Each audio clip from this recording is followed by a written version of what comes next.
In the summer of 1943, a series of riots occurred on the streets of Los Angeles between young Mexican Americans and Navy men off duty.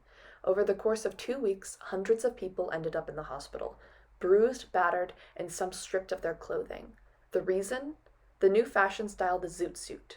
You may be asking how a fashion statement can lead to that much violence.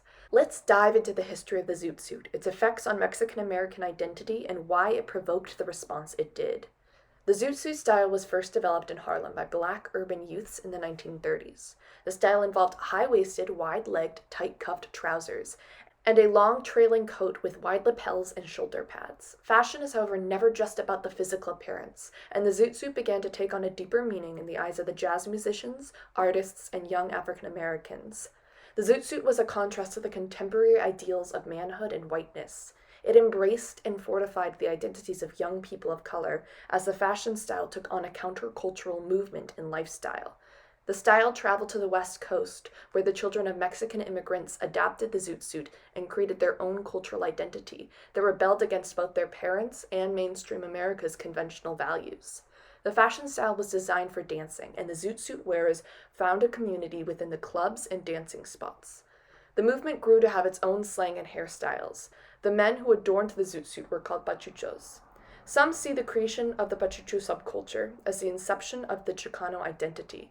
This was a generation born in America to Latino immigrants. They did not fit in with their parents' country's cultural identities or America's.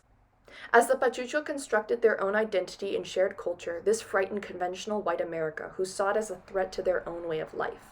During World War II, nationalism manifested into a profoundly patriotic and self-sacrificing mindset for Americans who felt it was their duty to stick together to support the war effort and protect freedom.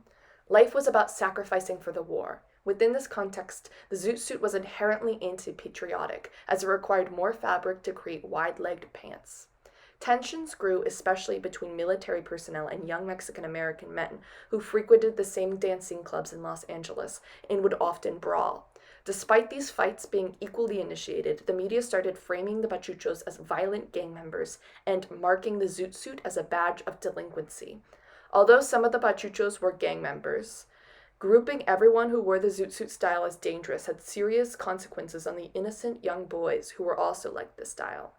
As the media spun the story of the attacks on young Mexican Americans as the Zoot suit riots, they were able to rewrite the narrative of racially motivated brutality on part of the Navy and Army men as a riot caused by young thugs who didn't support the war effort and were inherently aggressive. One article claimed that the servicemen declared war on the Zoot suit gangs, who were preying on the East Side and molesting civilians. These tactics used America's deep sense of nationalism to frame the actions of the sailors and military men as noble and patriotic.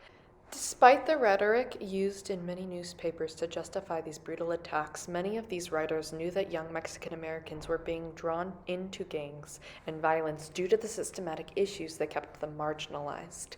Despite this awareness, some people in power, such as the mayor, refused to acknowledge any racial discrimination, instead claiming it only a matter of a few individual attacks. There were many others in power, however, such as Eduardo Coavido, who argued that the attacks on young Mexican Americans were unprovoked, though motivated by past conflicts.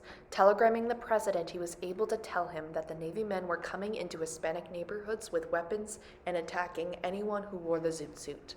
After 2 weeks, the U.S. government finally expelled all Navy service personnel who did not live within LA County, thereby ending the attacks.